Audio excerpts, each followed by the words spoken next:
you to do a project that investigates the relationship between the amount of force that you apply to an object and how much it moves.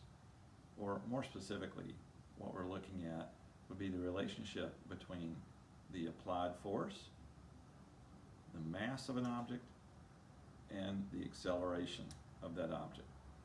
We may not be able to measure acceleration very well, but we're going to have a substitute. So basically, this is going to involve building a ramp. And all you need is something that is able to support whatever it is that you're going to roll. If you have one of these rulers that has a groove, it's excellent if you can find marbles. So basically, our force is going to be applied by gravity, and we can change how much force by changing the height of our ramp. And we need to move an object, so I'm calling that our target. If you use a marble, then I suggest that what you use is an index card, and you can put 2 paper clips like that near the bottom, and that will make it a little more stable when the marble hits it. And it also makes the card lift more off the ground, so it'll slide a little bit easier. But basically, you're just going to put that there, use the marble, and then strike the target, measure that distance. You need to set your ramp up and try it out a few times before you start actually making measurements. I suggest that you start with what you're going to use as your steepest ramp. In this case, we have a marble, ruler with a groove down the middle, and our target is an index card with 2 paper clips on the bottom. Release, and then measure. Before you start gathering data, you're going to figure out what distance to measure. So you have to be consistent in where you place your target, where you place your marble. But now, what do I measure? Well, one possibility is to use a pencil or something and mark that position. Or in this case, maybe I've got something like, say, this ruler, and I'll set it right there. And now I've got to measure consistently. So in this case, maybe I'll measure from the bottom of the ramp. Better use centimeters because they'll be a lot easier to do math with. And so try to measure as accurately as you can.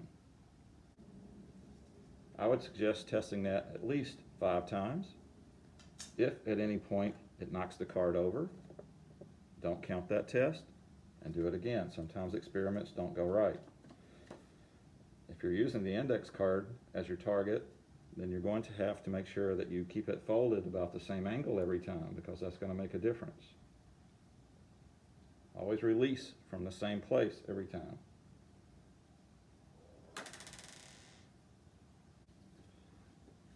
You may want to try different targets before you start gathering data. So, for example, in this case, I took a K-cup holder and I cut it open. Now you have to make sure it's nice and smooth and level. But if you place this on the table, kind of like a little tunnel, you can either set it right there, or in this case, I'm going to scoot it all the way up. Use the same marble every time, release from the same point every time. That goes pretty good. Even though it knocks it a couple of times, it doesn't make it nice and smooth. That's okay, as long as we are consistent. You're going to need to figure out how high your ramp is. Now, we know that the length here of our hypotenuse is 30.5 centimeters. If I release from about the 0.5 centimeter mark every time, then that's just 30 centimeters long.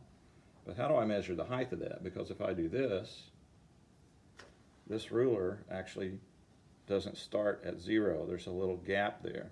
So I suggest that maybe you find a piece of string or maybe just a piece of paper and make a mark on there, and then you can measure the mark on your paper. So you need that height of your ramp each time. You just got to be very consistent when you do this experiment in deciding how you're going to measure things like the distance and exactly where you're going to release the marble from, and make sure that those variables don't change unless you're intentionally changing one of them to try a different experiment. So for example, we could lower our ramp down. Now we should get less force, but I need to make sure I put the ruler in the same position that I had it before. I need to make sure I put my target in the same position I had it before. And I don't want to change the way that I roll the marble, so I'm not going to push it or anything like that. And so now I'm going to measure it again. You need to do multiple trials. I'm suggesting that you investigate at least 3 different ramp heights, and that you investigate at least 5 tries for each of those heights. Then I want you to pick one of those heights. It doesn't matter which one, but let's say pick the middle one, and I want you to change your target. What I'd really like for you to do is to try to double the target's mass. Now you probably don't have a way to measure its mass at home, but it'd be very easy to do if you use something like an index card. You just get another index card, and you can use the paper clips to hold them together. Now that doesn't quite double the mass, because to double the mass we'd also have to double the paper clips on there. That's okay. If you have more paper clips, you can just add them to the side near the bottom. If you put them up near the top, the marble will scoot up underneath the card. I found that from experience. So just put them on the bottom like that. They don't have to be on the bottom down here. In fact, it's better not to put them down there, so that will change how much contact there is between the ground and the card. But now we'll just investigate again, and we'll see what happens if we increase the mass and use the same force. So in the first set of experiments, we changed the force to see what happened. Now we're changing the mass to see what happens, okay? Now there's an entirely different set of experiments that I want you to try to do. I shouldn't say they're different, it's just that it won't involve a target. What I want you to do there is I want you to just set your ramp up somewhere on a nice smooth surface and try to measure 1 meter from the end of your ramp. So I want you to try to get 1 meter. Now if you don't have a ruler, this may be a little bit of a scrounging around on your part. There is a ruler that's not quite a foot long that you can print out that I've put on the Google Classroom, or you can just use an ordinary sheet of paper. An ordinary sheet of paper is 11 inches, which corresponds to, I've got the ruler backwards, about 28 centimeters. So you can use several sheets of paper there, and you can probably plan out about what a meter is. And what I want you to do, the reason why I want you to have a meter, is I want you to try to figure out how to time how long the marble takes to travel 1 meter using the different forces. So again, we're going to use a small ramp, a medium ramp, and a large ramp, and I want you to try to time how long it takes. 2 suggestions. 1, your phone probably has a stopwatch function. You might be able to try that. Just make sure you do multiple trials and take an average, because you do have a reaction time. It's going to add a little bit of time to it, but we're just trying to compare. Is there a difference in speed when the marble has a greater force behind it or not? The other potential method that might work is if you videotape it, and then you might be able to, by looking at the video playback, determine how long it took just by the timer that is built into the video. So try it either way, see what works. But again, the idea is that if you have a greater force, does it result in a greater acceleration of the object? And so we'll talk about in class some more how we can calculate the acceleration by using this method. But go ahead and give it a try. Now, this is really important. If you don't have marbles, you don't have rulers, you're just going to need to scrounge around. You can do this experiment with lots of different things. You could have a ball of some sort as what's going to roll. what I would like for you to do is have at least 2 objects though. So like even if you use a marble, it'd be a good idea to have a second marble that's bigger or lighter. I shouldn't say bigger, heavier. You want it to be about the same size, but heavier. So for example, if I have some steel ones that I could use, or in some games, they come with a plastic marble as opposed to a glass marble. So that way you'd have 2 different masses of the marble. But you're just gonna have to scrounge around and see what you have. Now, if you use a ball like this, then this will not work as a target. In that case, you're just gonna have to figure something else out. So for example, a box. You could put a box right here, just a small box, and see how long or how far it moves whenever it gets hit. What I'm basically trying to tell you is, it's going to require some scrounging around at your house to figure this out, and some experimentation for the setup before you ever start gathering data. Don't just think that you're going to be able to throw this together in an hour and have it all done. It's a little bit more involved in that. Now, this is really important.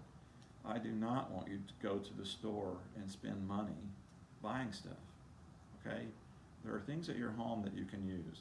If you need additional help, contact Dr. Kemp, and I will give you some more suggestions. But you could use a Hot Wheels car, and that would be okay. The car itself doesn't roll, but it is on wheels. Maybe we could use that. We could just use a can out of your pantry. We just have to have a target that's big enough and a ramp that is able to support it without, I don't want it to be able to bend as it goes down the ramp. So you're going to have to make some measurements as well. Not only do you need to know how long the ramp is, but you also need to know how high it is. So again, if you don't have a ruler, print out, if you can, print out the paper ruler that I've put up on Google Classroom, or just get a sheet of paper and just estimate it as best as you can. If you take that sheet of paper and you fold it in half, you know, now it's 14 centimeters. You fold it in half again, now it's 7 centimeters. So there are ways that you can use non-standard units and be able to accomplish this task. It's going to be up to you, though, to figure all that stuff out. If we were at school, I would have everybody using the same equipment and the same materials. We're not at school, so I want you to figure this out. It's part of the learning experience to be able to see that you can solve a problem, that you can solve a series of problems by figuring out what would work and testing it out. And if it doesn't work, try something else. Don't give up. This is going to require time, and there are more directions than what I've given you so far. So make sure that you know exactly what you're doing before you get started, but I have confidence that you're going to learn something from this experience. Again, the overall goal is to try to connect force, mass, and acceleration. That's our overall learning target. Okay? So, good experimenting.